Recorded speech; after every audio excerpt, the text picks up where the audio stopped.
Om namo bhagavate Vasudevaya. Om namo bhagavate Vasudevaya. Narayanam namaskritya Naram chaiva narottamam Devim Sarasatim Vyasam Tato Jaya Mudiraye. Reading from the Srimad Bhagavatam, Canto 8, Chapter number 3, Text number 17.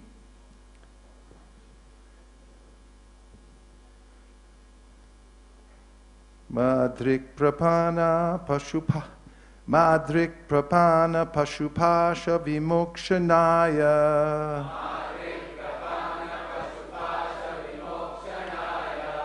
Muktāya bhūri-karuṇāya namo layāya.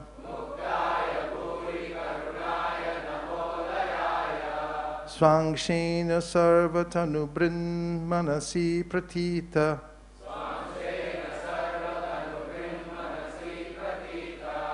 pratyag-dṛśe bhagavate bṛhate namaste.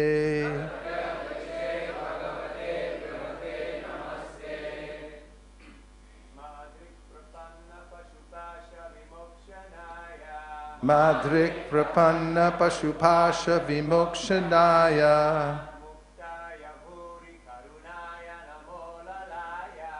Muktāya bhūri-karuṇāya namo layāya.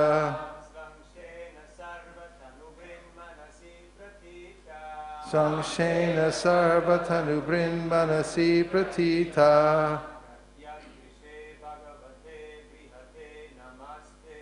pratyag-dṛśe bhagavate bṛhate namaste. mādṛk prapanna-paśu-pāśa-vimokṣaṇāya. muktāya bhūri-karuṇāya namo layāya.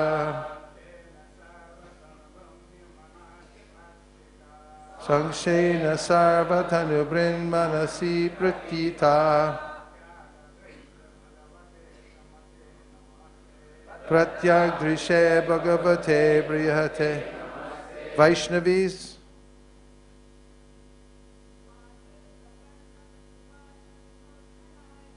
mādṛk prapanna-paśu-pāśa-vimokṣaṇāya.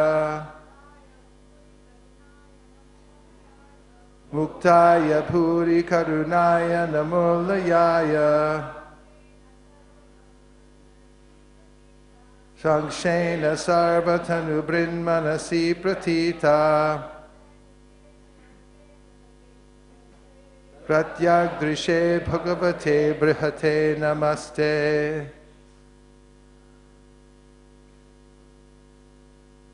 Egor.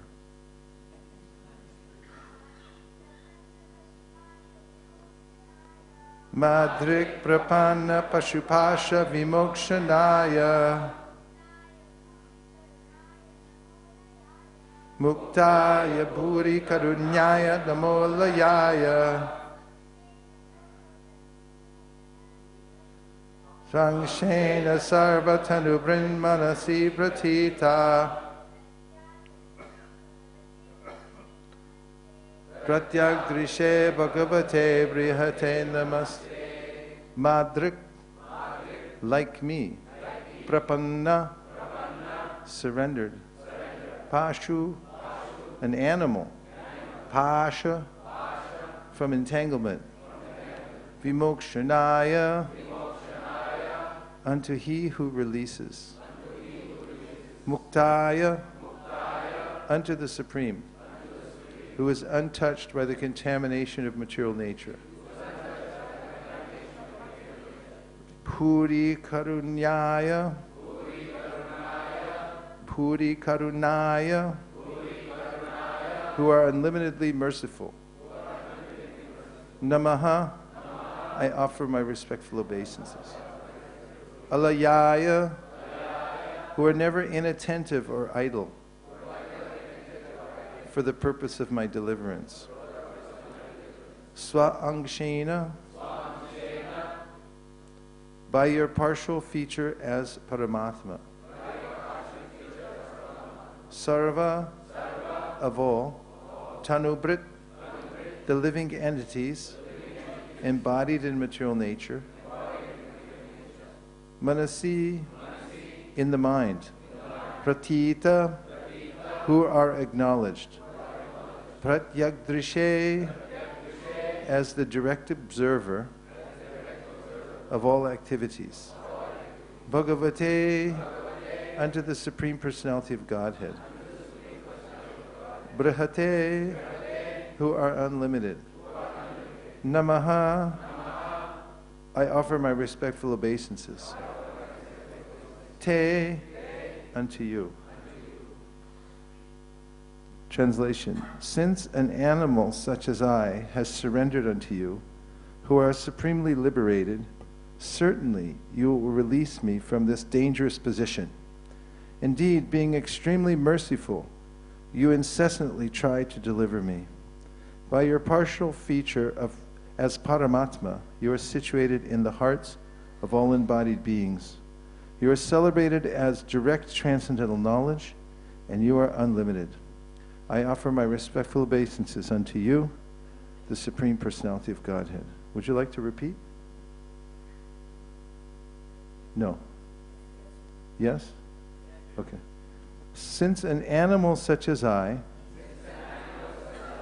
has surrendered unto you, who are supremely liberated, certainly you will release me from this dangerous position.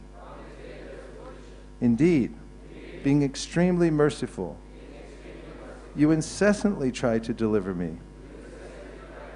By your partial feature as Paramātmā, you are situated in the hearts of all embodied beings. You are celebrated as direct transcendental knowledge, and you are unlimited.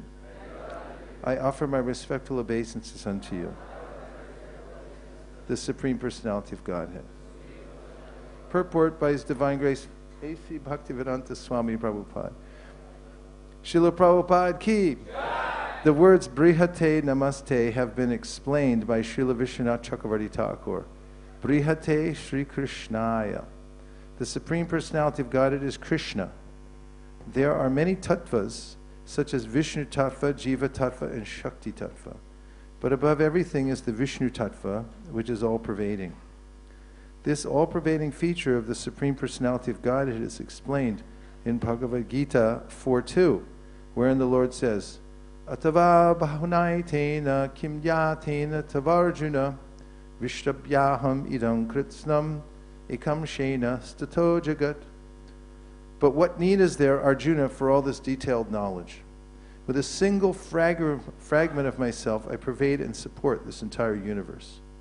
Thus, Krishna says that the entire material world is maintained by his partial representation as Paramātmā. The Lord enters every universe as Garbhodakshaya Vishnu and then expands himself as Kshirodakshaya Vishnu to enter the hearts of all living entities and even enter the atoms. Andantarasta paramanu chayantarasta. Every universe is full of atoms, and the Lord is not only within the universe, but also within the atoms. Thus, within every atom, the Supreme Lord exists in his Vishnu feature as Paramātmā. But all the Vishnu tattvas emanate from Krishna. As confirmed in Bhagavad Gita 10.2, Aham Adir Hidevanam. Krishna is the Adi, or beginning, of the Devas, Krishna is the Adi, or beginning, of the Devas of this material world, Brahma, Vishnu, and Maheshwara.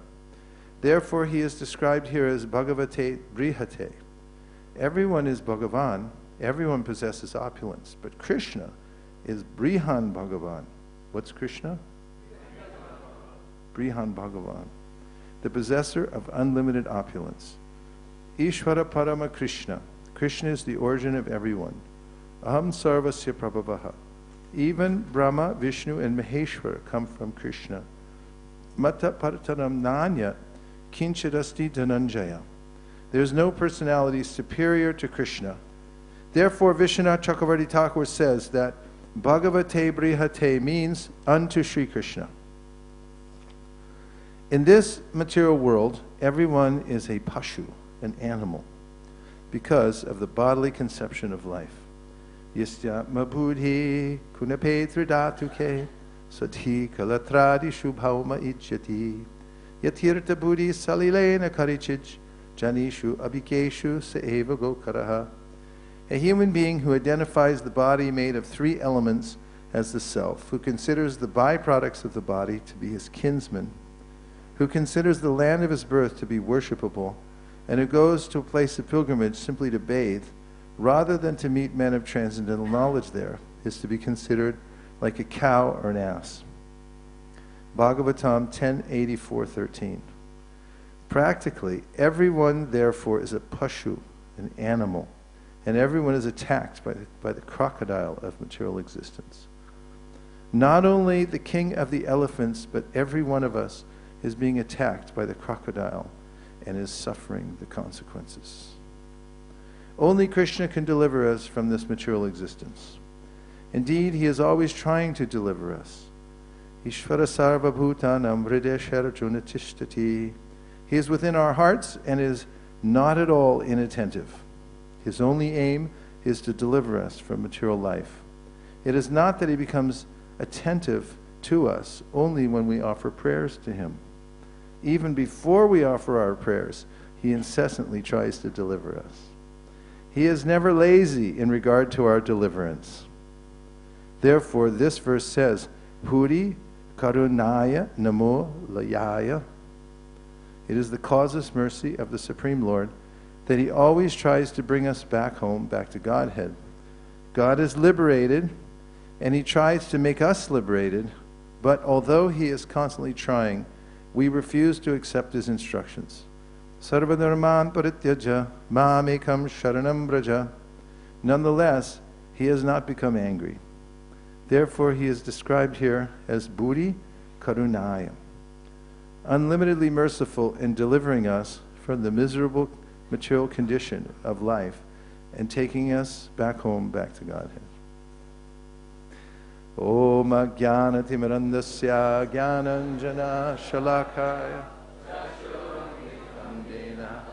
tasmai Shri Gurave Namaha.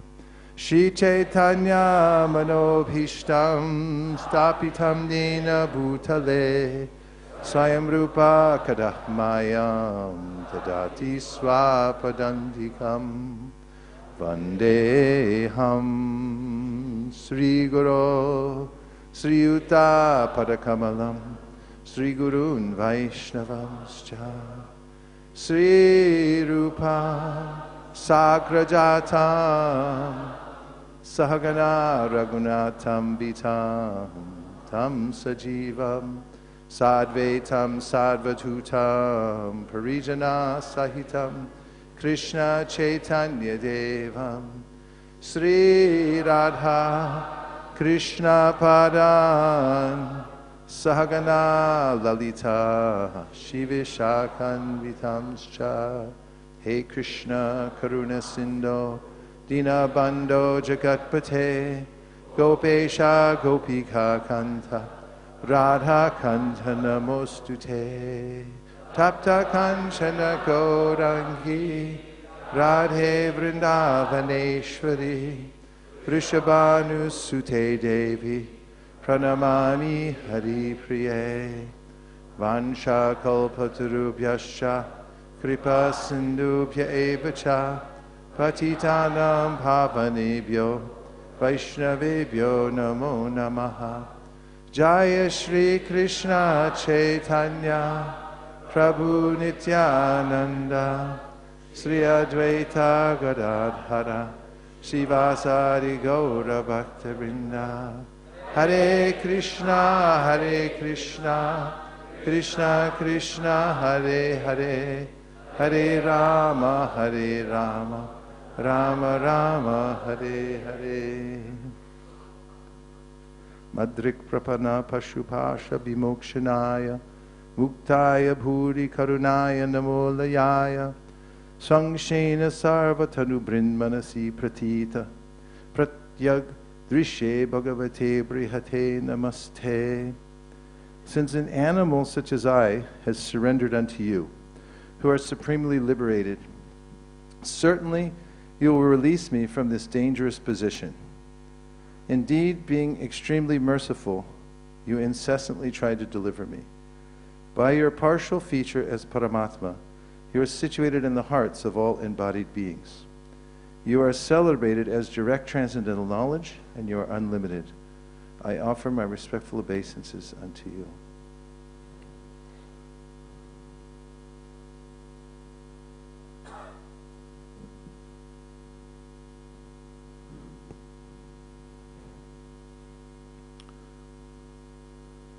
Pratyag-dṛśe bhagavate bṛhate namaste. So Srila Vishwanath Chakravarti Thakur picks out these words, bṛhate Krishna, Sri Krishnaya. The Supreme Personality of Godhead is Krishna. As there are many tattvas, but Krishna is the source of all other tattvas. And this verse, Atava bahunaitena kimdyatena tavarjuna vishtabhyaham idam kritsnam ekam shenastito jagat, is a verse that is Prabhupada quotes from the commentary of Srila Vishwanath Chakravarti Thakur, which particularly points out that, in which Krishna is particularly pointing out that he's expanded himself throughout the cosmic manifestation. He's present everywhere at all times. And then Prabhupada again quotes, Ekopya saura charitum jagaranda kotim yat shakti rasti jagaranda chayaya ranta andantarasta paramanu chayantarastam govindamari purusham tamaham bhajami.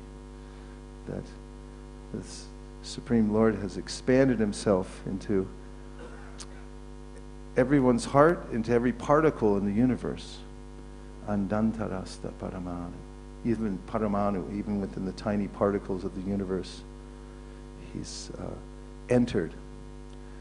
And of course, he's unlimitedly dimensional because he can be present everywhere at all times.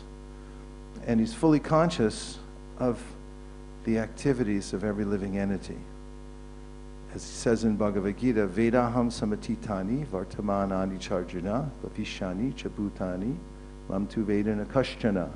I know everything. I know a lot of people who tell me that. When we meet them on Sankirtan, they say, I know everything. But I'm a little doubtful when they say that. But when Krishna says it, due to the acharyas pointing out that he's the Supreme Personality of Godhead, it gives me pause to think about how it is that someone who knows everything is there within my heart and all around me at all times. And the mood of this verse is very sweet because it's pointing out that Krishna's purpose in expanding himself into the material world is to deliver the living entities from material existence. Sometimes called the Shrishti Lila. This whole cosmic manifestation is coming from the breathing of God. As he exhales, Yashaika nisvasitika lamatavalam yajivanti loma vilaja jagarandanata Vishnur mahansa ihe yashakala vishesho govindamadi purusham tamaham bhajami. Then the entire cosmic manifestation is manifested. And there's a sequence of activities, sequence of events, which include the Lord entering within every universe and then within every atom in the hearts of all living entities, Ashir Dakshai Vishnu. And when he inhales, everything's wound up again. Srimad Bhagavatam, 1st canto, 2nd chapter, mentions this process also. Asau gunamayarabha verabhuta sukshmendriyatabi swanirviteshu nirvishto punkte bhuteshu tad gunan that along with the creation, the Lord enters into it, and he enters within the hearts of the living entities just to facilitate their desires. The living entity needs direction in order to enjoy the material world. And Krishna has given that option, because he doesn't interfere with the independence of the living entity. Therefore, he creates a situation in which one can either attempt to enjoy the material nature, and for that purpose, he gives full facility, including providing intelligence, how to try to enjoy the material nature. On the other side, and this comes up in the discussion in the prayers personified Vedas, there's a way in which there's a dual purpose to the material world. One is to try to enjoy, and the other is to become liberated. Of course, Krishna's desire is that the living entities come back to the spiritual world and give up the hopeless attempt to try to enjoy the material nature. But nonetheless, he gives facility, and he doesn't interfere. Samaham sarva-bhūteshu nami dvesho stina priya. Samoham sarva-bhūteshu nami dvesho stina. What is it? Samoham sarva-bhūteshu nami dvesho stina na priya. Next slide. Ye bhajanti tumam bhaktya mai te teshu chapyaham. There's this verse in the Gita, 9th chapter, points out that Krishna stays neutral. He gives opportunity for everyone to try their best to enjoy the material nature. But if one turns one's attention towards Krishna, he says, they're in me and they're mine, and I reciprocate with them in kind as they surrender to me, as they turn their attention to me. So I've always been struck by this prayer by Gajendra for a couple of reasons, and I'll tell you what they are right now.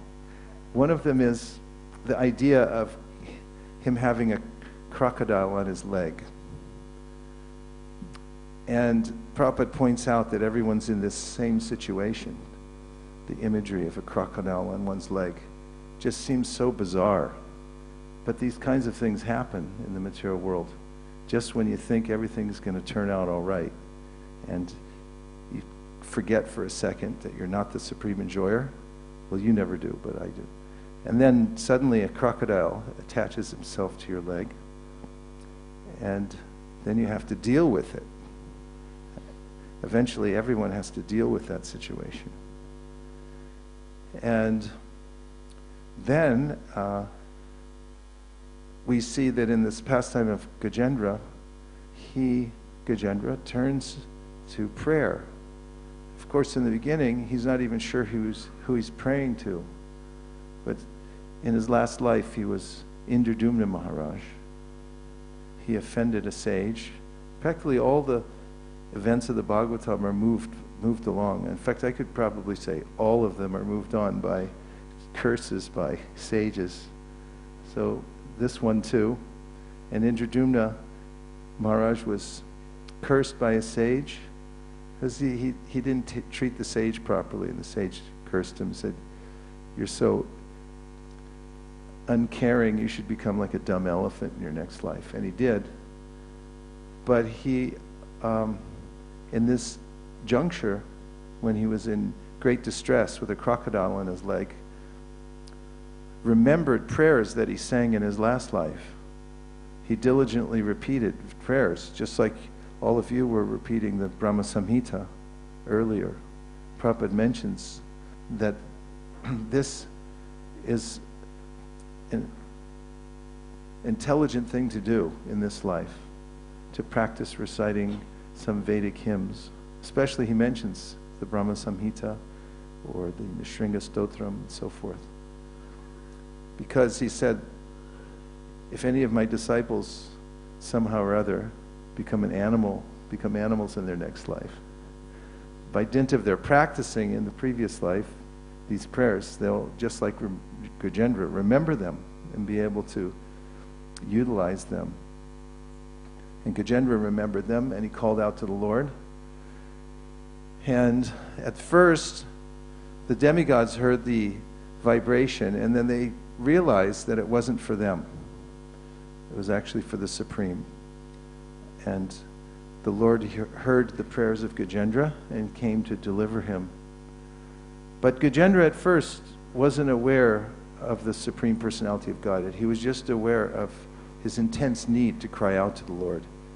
This is one aspect of this pastime that I always find important, and that is, I may not be articulate, I may not know everything about tattva, but if I'm utterly sincere in calling out to the Lord, there will be a response.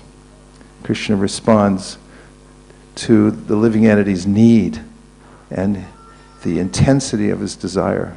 In fact, the whole process of bhakti is based on this intensity of one's desire. This word sincerity comes into play. Just an unmotivated request to the Lord to please engage me in your service goes a long way. And this is the most important of all substances that one can procure here in this world, is a little bit of sincerity. And where do you get it? Where do you get that substance? You can try to get it in Chandi Chowk. If you go to Delhi and you go to Gulab Singh, who sells rare oils for $20,000, you can buy a little tola, a very special musk. He has it in the back, locked in a safe. But if you go in there and you ask him for a drop of sincerity, he'll tell you, go find it somewhere else. And oftentimes I think about that, chanting japa, where is it? Where is that one drop?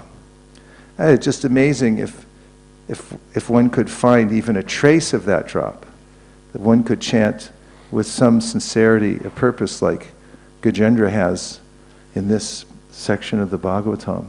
Then it becomes effective. The Lord hears it right away. Of course, he's listening all the time, but he wants to know the quality of one's heart as one's saying it. This comes out in Queen Kunti's prayers also, where she says that Janma Aishvara Shuta Shibir Edamana Mada Puman Naivar Yavida Tumbai Twama Kinchana Gocharam. That if one is intoxicated by thinking that I'm something, there's a lot of ways to think I'm something, like Janma Aishvarya, the place where I'm born, the type of birth I took, the amount of knowledge I have, beauty. Of course, even someone who's not beautiful can then think, I'm so beautiful. You can look in the mirror and think, I'm so beautiful. Everyone's looking like, why are you looking in the mirror? You're not very beautiful at all. But due to false ego, I'm convinced that... But Prabhupada pointed out once that a jackass sometimes sings. Have you ever heard a jackass sing? Please tell me. Have you ever heard? Who? You've heard a jackass sing? Okay. One person in this whole room has heard a jackass sing. And Prabhupada said the jackass thinks it's very beautiful. I'm making such melodious music. But everyone else thinks it sounds torturous. I mean, nothing against jackasses. I know at Eco Village they're taken care of because Maharaj said they might have low self-esteem. We're trying to help them out a little bit because everyone uses them as the butt of all jokes. But it's kind of true. I mean, the braying is a little bit caustic. But he thinks this is very beautiful. Everyone's thinking like that. And becoming absorbed in that bodily conception that Prabhupada points out in the purport makes one an animal, a paśu, thinking that I'm this body. But if one can be jolted out of that somehow, either by circumstances or by steady cultivation of an understanding of one's existential situation, one may be able to isolate oneself from these false conceptions and really find that that drop of sincerity. It's so deep, one drop of sincerity. Although it appears as a drop, one can really swim in it. It's such a powerful substance. And one can, in that state of mind, and that is to continue with Kunti's prayer, akinchana. Kinchana means something. And akinchana means I don't have anything. I'm helpless. And to call out to Krishna in that situation, I get some traction. There's immediate response. But it's interesting, the second thing I find really interesting in this verse, and rather startling every time I read it, is that Krishna's never inattentive. It's not that when I reach that state of sincerity and then I call out to Krishna, please help me, then he suddenly notices me. He's always there, attentively trying to deliver me. It's my own attitude that's preventing me from actually appreciating that, having immense gratitude that Krishna's there trying to deliver me at every moment.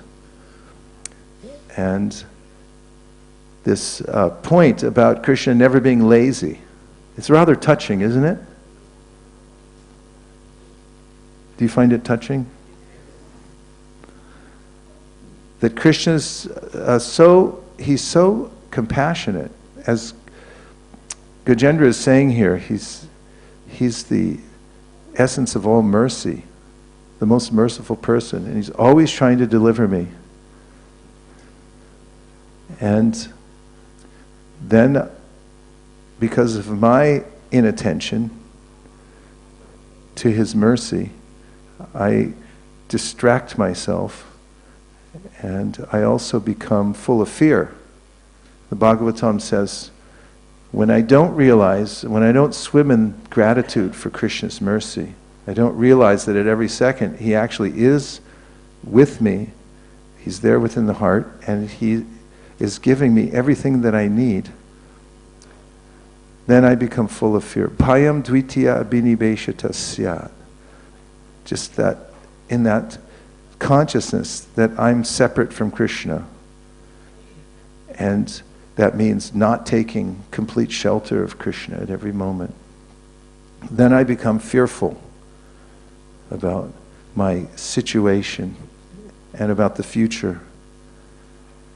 So this is such a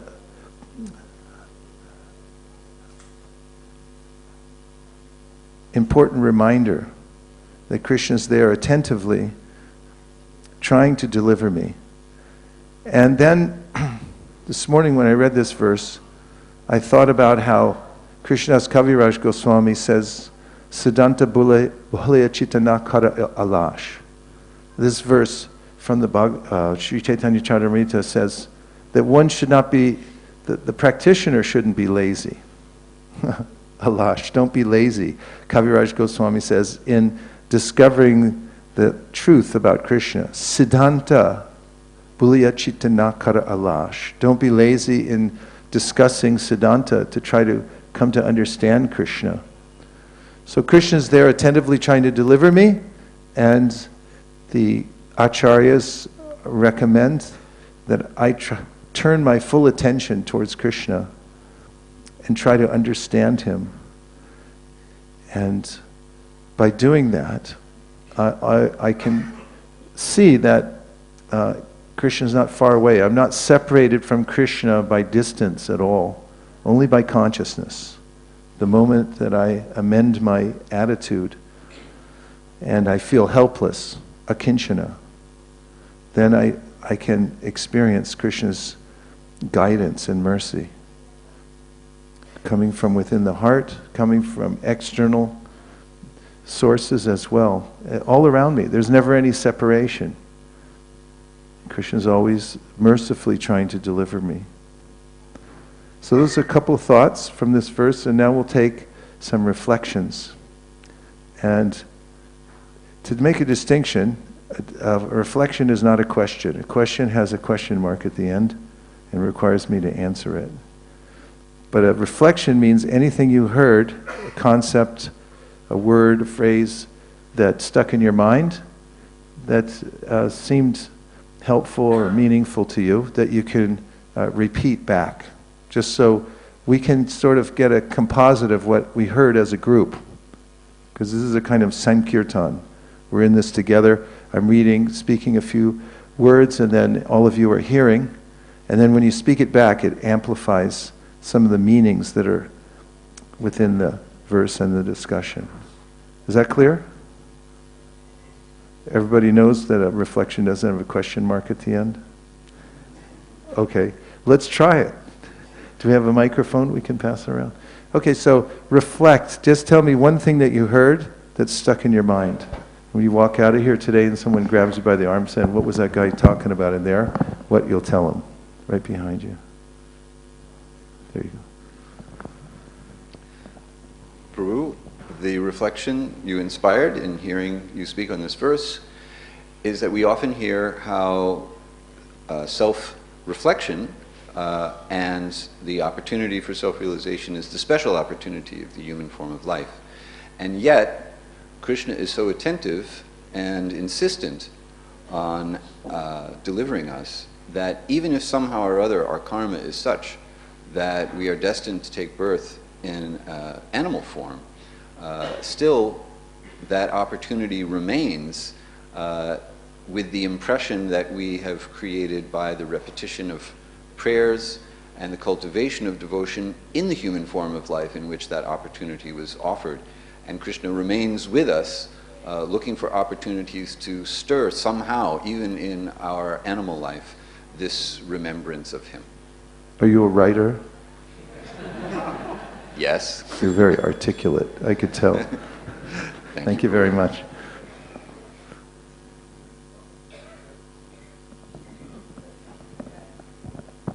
Hare Krishna. I find it quite startling how you mentioned the point that Srila Prabhupada considered it not an option but a possibility that some of his disciples or followers might take animal birth.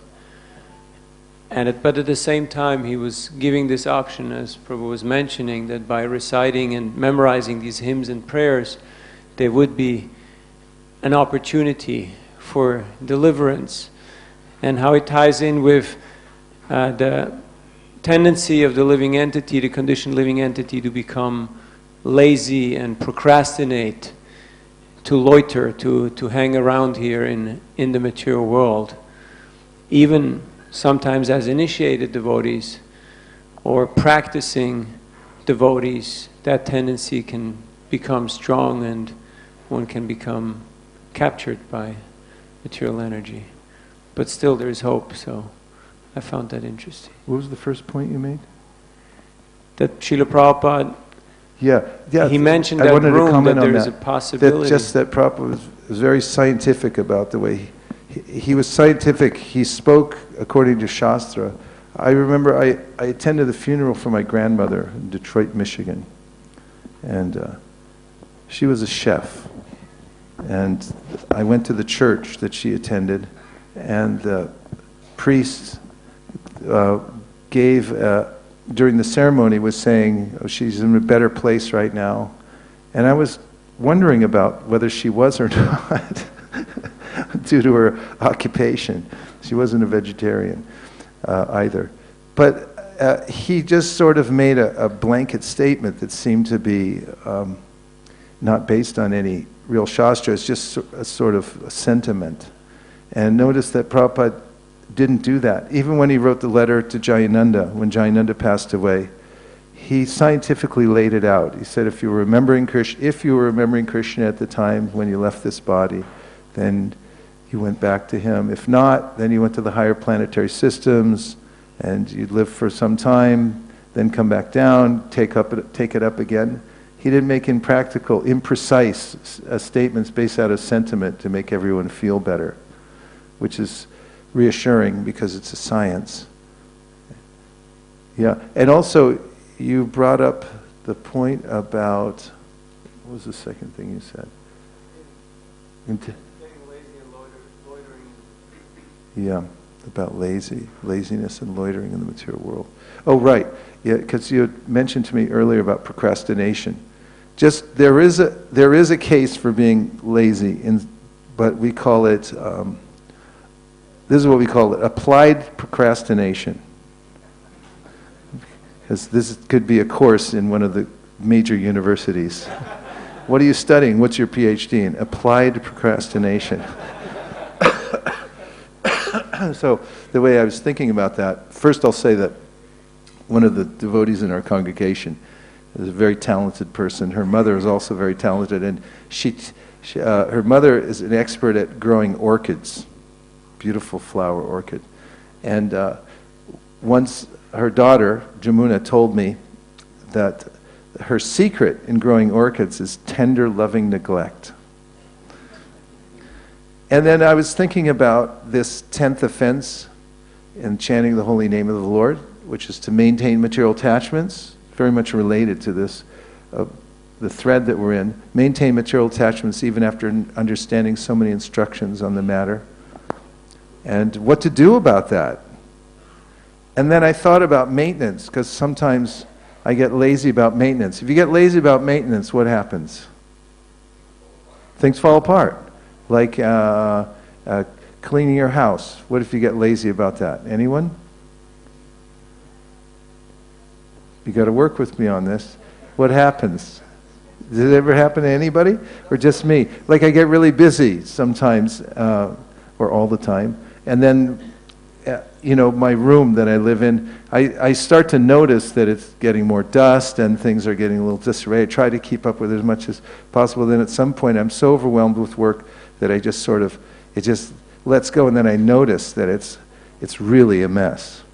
And then it takes a Herculean effort to clean it up.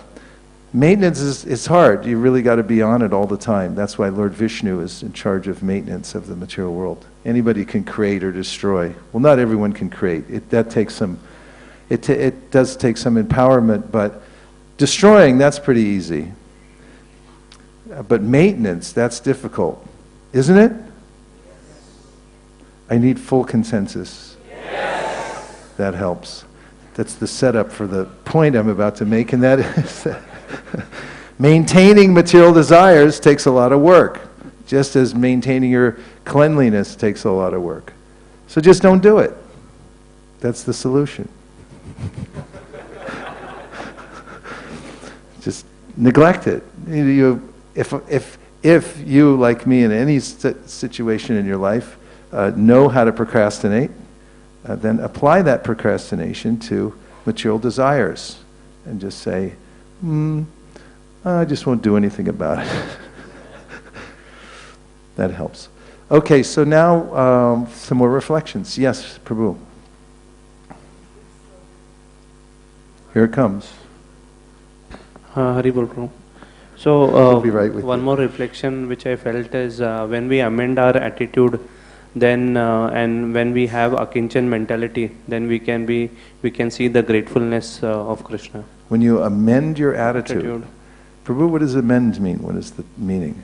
And where does it come from? What's the etymology? To add on to. Like when you amend the soil or something like that, you add some nutrients to it. Yeah, that's a really important point you made about amending your attitude. Because as Prabhupada mentions in the preface to the Nectar of Instruction, the advancement of a devotee depends on his or her attitude. Fortunately, it's something you can do something about. An attitude is something that's adjustable. And if you adjust your attitude in a certain way, sometimes our attitude gets adjusted for us by force of circumstances. How come you're laughing? Here, give him the mic. I want to hear what he's thinking. Why'd you smile? No, I was just thinking like we can change attitude, but in an easy way. Like I was thinking on another point, which was saying like just neglect the material desire, that was running on my mind. I see. Your attitude can be adjusted suddenly because of force of circumstances. We get sometimes what we call a teachable moment. In fact, Bhagavatam says one can go throughout one's entire life without ever having a deep introspective moment. It's altogether possible. In fact, even people that live together, you can live in an ashram, pick any ashram, brahmacharya ashram, grihastha ashram, you can live with somebody else in the ashram, and you cannot have a meaningful conversation for a year, 5 years, 10 years, 40 years, 60 years. It's possible to just deal externally with everything and not come to the point of actually deeply talking to somebody else, revealing your mind and so forth. Does that sound remotely true or possible? Possible? Yeah. So Bhagavatam says that there's a way in which one moment of full consciousness, that could be full consciousness of one's dilemma here in the material world, one's complete need to take shelter of Krishna. That's such a rare opportunity. That's when one gets that and is able to take full advantage of it, it's the greatest gift, a teachable moment. Otherwise, one could miss the whole point of human life. What else? Reflections. Yes?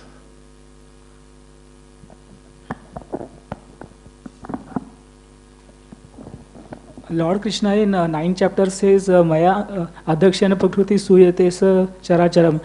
And in Brahma Samhita it is said, Maya hi daksha satani shute taregunya tadvishay vedavitaya mana sattva avalambi parasattva vishuddha sattvam govindam adi. So Maya is very strong, material nature. So Krishna-centric activities like chanting of the holy names and prasadam and everything that will do, like deity worship and everything, that will help us to get our ego out, false ego, and keep us centered in our real ego in the material world also. Like, because after gaining the spiritual world, we get the real ego, means to surrender to the Supreme Lord. Here we are in the false ego, but while doing devotional service, can we get that ego that I am the devotee of the Lord, I am surrendered to the Supreme Lord in any circumstances.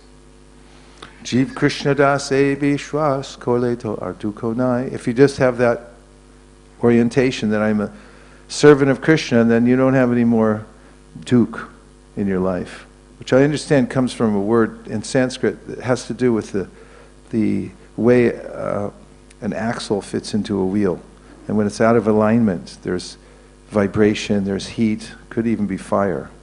And when we align ourselves with that ego that I'm Krishna's servant instead of I'm the enjoyer, then I feel instantly relieved from the great burden of the false ego.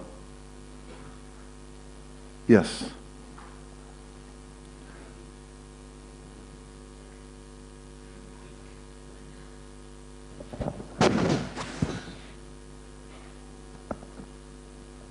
The word bhūri-karuṇāya really touched me, because it reminded me of how Lord Krishna had appeared in many millennia before, and he appears in every millennia for delivering the conditioned souls.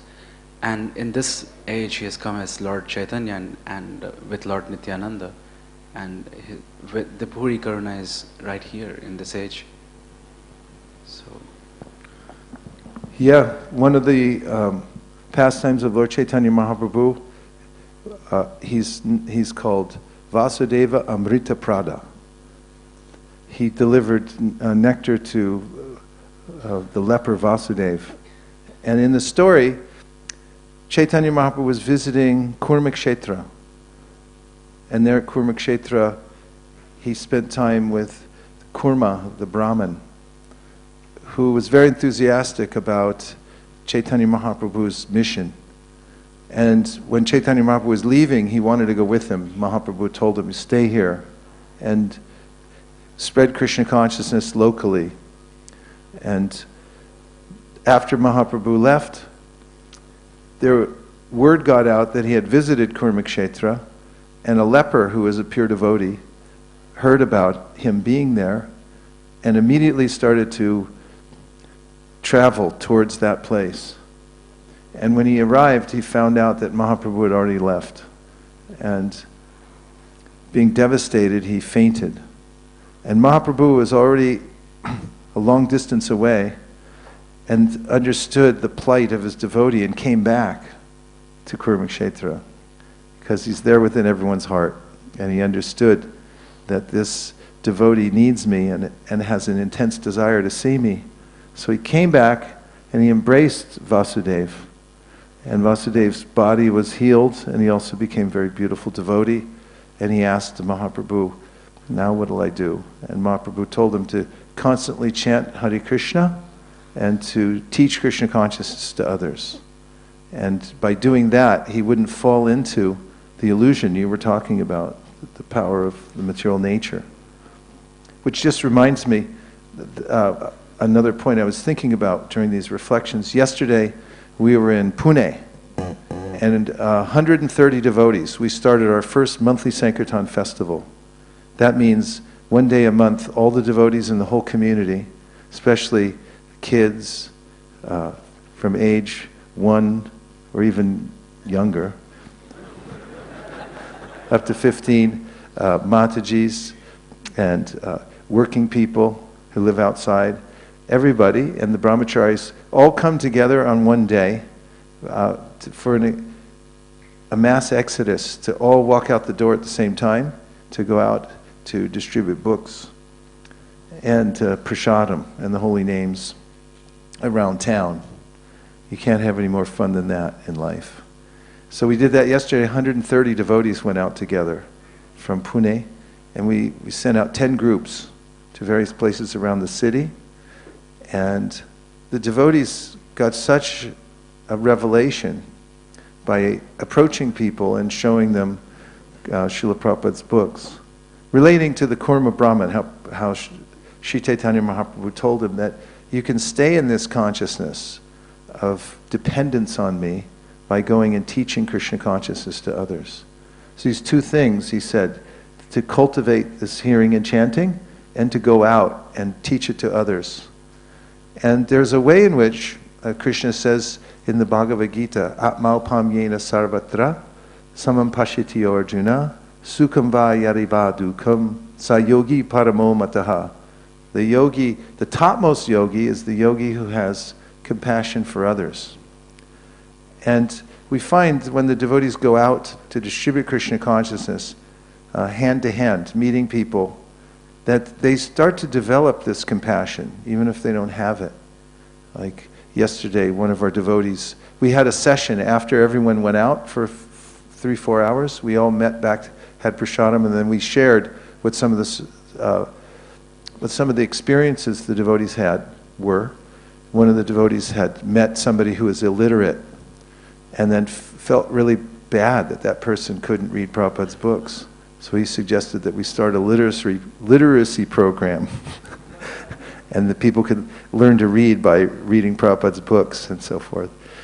And many such ideas came out from the churning of this Sankirtan activity, going out and meeting people and giving them books. And also this verse, Atmaupam yena sarvatra, means that you develop an understanding that these people are just like me. I'm in the same circumstance. The external feature that I may see, that the mind may accept or reject based on my own bodily conception of life, you can bypass that by teaching Krishna consciousness, going out into the world and doing that. Prabhupada mentions it in one of his letters, and I had included it in my book because I was talking about how important it is to go out into the world and meet people to teach them Krishna consciousness. And in the section, Prabhupada had said that imagine how bold Prabhupada was to leave India, the culture he was used to, and come into a completely new culture without any kind of connection here. And he said, practically wherever I go, I see that people are the same. They have the same needs and wants and desires, and they're in the same predicament. Everyone has a crocodile on their leg. That sort of evens things out a little bit. That no matter what people think they are, or what situation they think they're in, those who have this transcendental knowledge can look at them and see, oh, I understand, you have a crocodile on your leg. And because of that, no matter what they say, out of madness, or misunderstanding their actual situation in this world, the devotee feels compassion towards them and wants to do something to try to help them. And also, it helps to see that beyond the external covering, people actually have this common nature, that they are searching for happiness and trying to get free from the distress of the material world.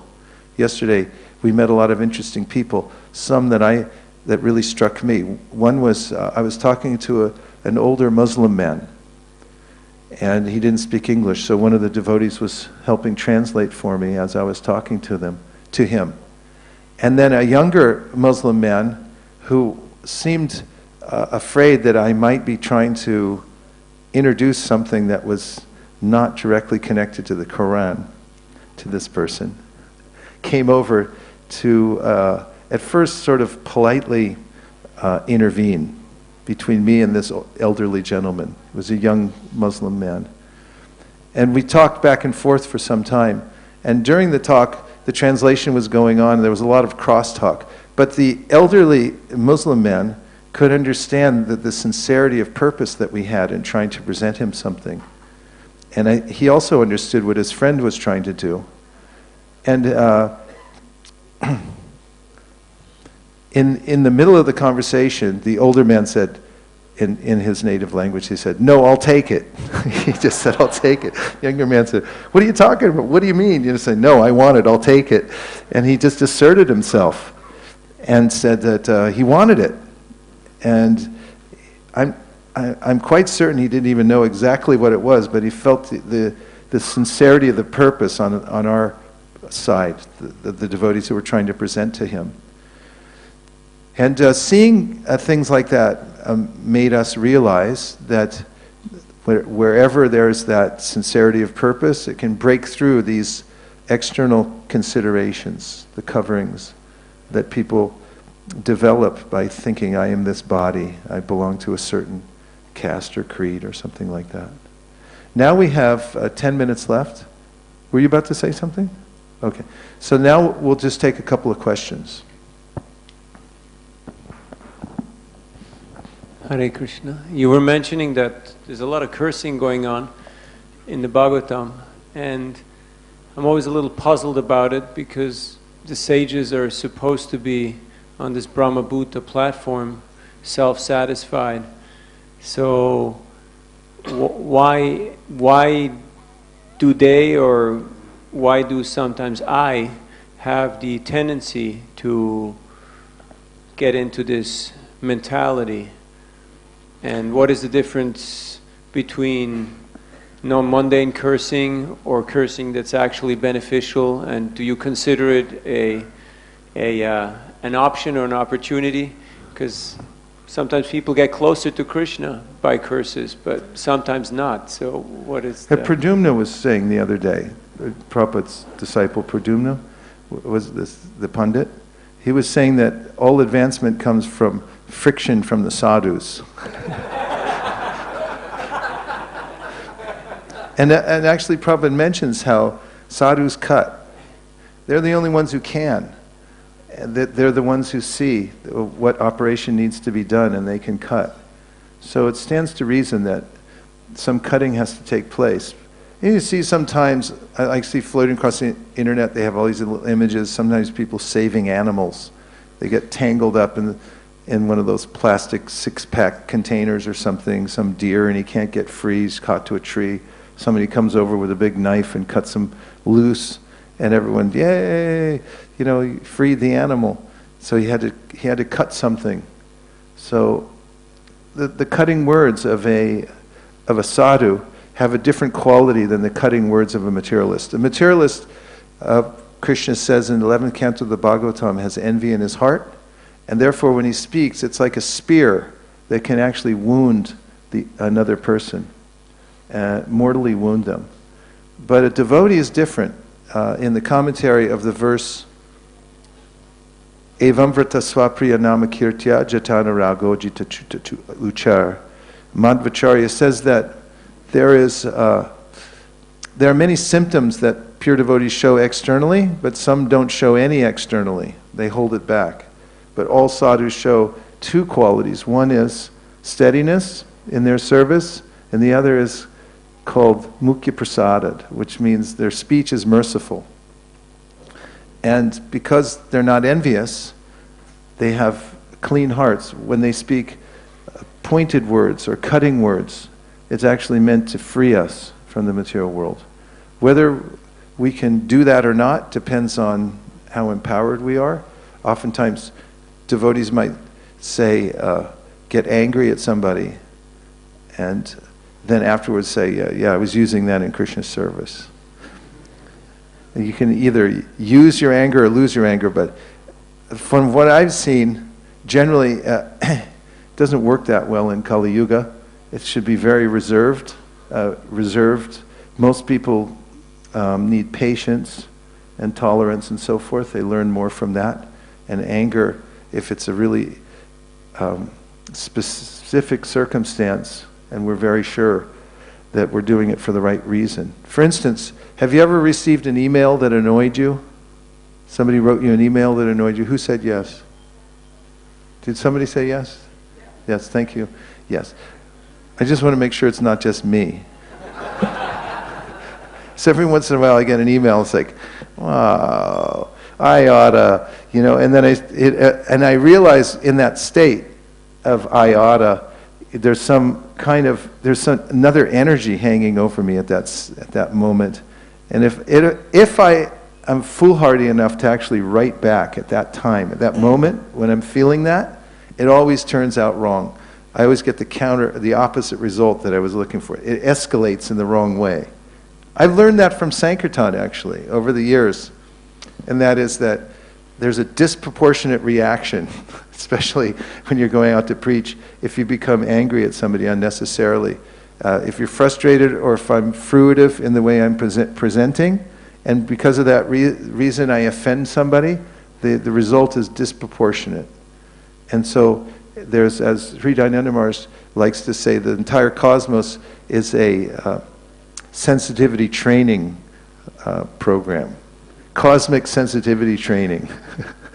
And when one comes to this very measured way in which he or she interacts with other living entities, based on compassion and cursing only when one's absolutely sure that it's not coming from envy or anger, then it can be effective.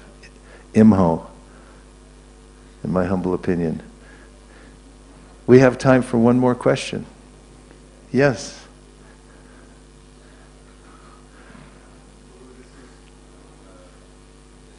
No. Thank you.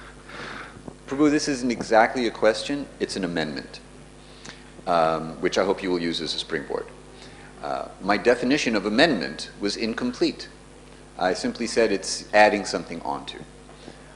But it's not just an addition, it's an addition to supply something that was missing. So for example, in Ayurveda we have this idea that we have a constitution, a particular constitution. If you were to amend your constitution, that means you are adding something that somehow was missing from your constitution that's essential, that should be there. And therefore when we amend our consciousness, as Prabhu was saying, to add Krishna consciousness, then it's not supplemental or extra. It's something that is missing from our constitution, but it's actually supposed to be there. And therefore, it is necessary to make this amendment. And I'm wondering if you can run with that. Nitya Siddha Krishna Prema Sadhya Kabunoi Shravanadi Shuddha Chitte Kare Udoy. It's inherent love for Krishna is inherent when the soul, our affinity for Krishna is there. Sanitya nitya sambandha prakritischa paraivasa from Brahma Samhita. We have an eternal kinship with the Lord. And all forms of incompleteness, Prabhupada writes in the Ishopanishad, are due to incomplete knowledge of the complete whole. So Krishna consciousness is a remedy to that. It's anavriti shabda, means by sound vibration we become uncovered. And the our original situation is revealed, and that is that we're connected to Krishna eternally as His servants. This requires integrity. Integrity means a wholeness. And we are whole, but because I'm identifying with a temporary situation, I consider myself to be deficient. But those who are introspective enough and diligent enough to practice Krishna consciousness in such a way that they see their relationship with Krishna, they experience it, for instance, through intensive prayer in japa, begging Krishna with sincerity to please engage me in your service. They can see for themselves. And also, in relation to this verse today, where Gajendra is realizing the Lord's presence within his heart, the practice of Krishna consciousness requires integrity, means that, especially behind closed doors, how I conduct myself in relationship to Krishna. I think I wrote down something from a book or a poem that has to do with integrity. Maybe it connects to this point. This is I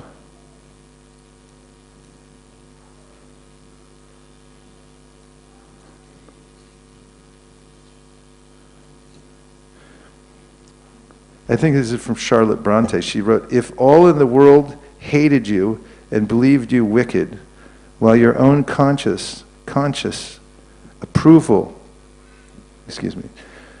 if all in the world hated you and believed you wicked, while your own conscience approved of you and absolved you from guilt, you would not be without friends." There's a way that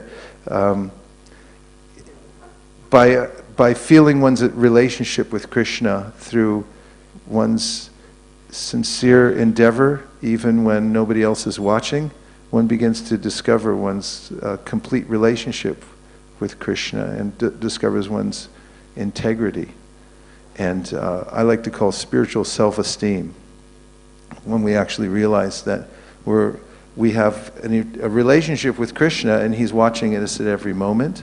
And however else I'm embarrassed by my so-called material situation, it's illusory.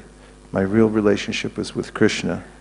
And also from the 6th chapter of the Gita, "For one who has conquered the mind, the supersoul is already reached, for he has achieved tranquility. To such a man, happiness and distress, heat and cold, honor and dishonor are all the same." So there's a potential there to enter into that consciousness through our everyday practice of bhakti as we've been given, and feel complete satisfaction by knowing that Krishna is there within the heart. He's the witness of all our activities, and becoming inspired to work very hard to amend that relationship as much as possible. That's the supreme goal of life, and the best use of one's energy in the human form of life. Om Tat Sat. Thank you very much. Hare Krishna.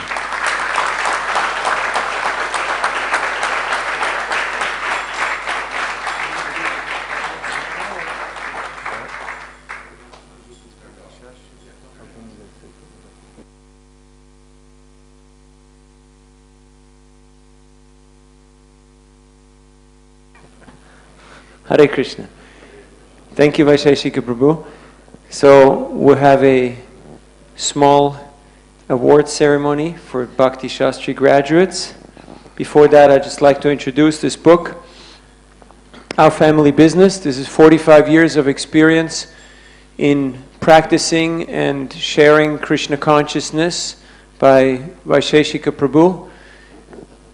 The Great Art of Distributing Srila Prabhupada's Books, Our Family Business, is very inspiring realizations and stories and the whole philosophy and practice of Krishna Consciousness. I strongly